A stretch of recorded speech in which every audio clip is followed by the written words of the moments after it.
अगर आपने अभी तक हमारा चैनल सब्सक्राइब नहीं किया तो अभी सब्सक्राइब करें और बेल आइकॉन को क्लिक करके हमारी लेटेस्ट वीडियोस के बारे में अपडेट जानें।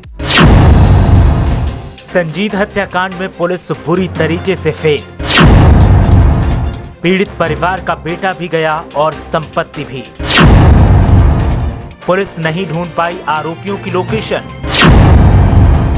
जबकि घर से महज कुछ दूरी पर थे आरोपी। घंटों फोन पर करते थे आरोपी बात, लेकिन पुलिस फेल। अब हो रहे हैं कई चौंकाने वाले खुलासे। कानपुर के संजीत यादव के अगवा करने और फिर उसकी हत्या के मामले में भले ही पुलिस अधिकारियों पर एक्शन सरकार ने लिया हो, लेकिन यूपी पुलिस के खुफिया विभाग और तकनीकी तंत्र की धज्जियां उड़ गईं। विकास दुबे के मामले के बाद ये दूसरा सबसे बड़ा कांड है जिसमें योगी की आदर्श पुलिस ने जमकर अपनी भद्द पिटवाई है और योगी के चमचे अब भी इस बात को मानने के लिए तैयार नहीं दिखते। गजब की बात यह है कि पुलिस पर भरोसा कर मृतक संजीत के परिवार ने घर, जेवर सब कुछ बेचकर फिरौती का इंतजाम किया और आरोपी फिरौती की रकम लेकर फरार भी हो गए, लेकिन पुलिस आरोपियों की गिरफ्तारी का सिर्फ जाल बिछाती रही। यहाँ तक सवाल उठ रहे हैं कि कई पुलिस वाले इसमें मिले हुए थे अपराधियों के साथ, जिसके चलते अपराधी आसानी से फरार हो गए।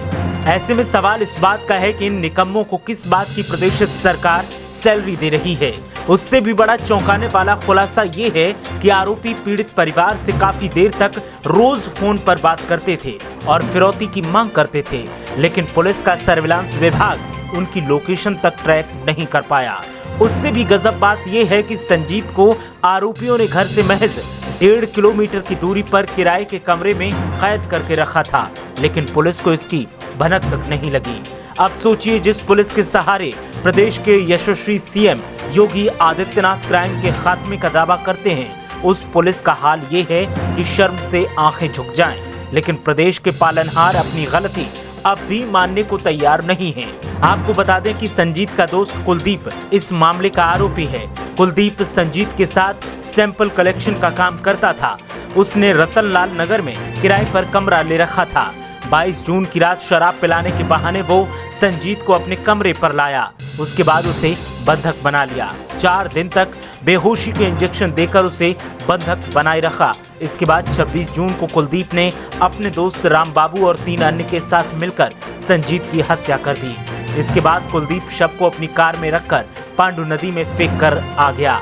3 दिन बाद 29 जून की शाम को संजीत के पिता चमन सिंह को फोन पर फिरौती की मांग की गई। पुलिस की इस नाकामी को जितना कोसा जाए उतना कम है, लेकिन पीड़ित परिवार को तसल्ली कैसे दी जाए, जिसका इकलौता बेटा भी खाकी वालों की गलतियों से दुनिया से रुखसत हो गया और परिवार सड़क पर आ गया।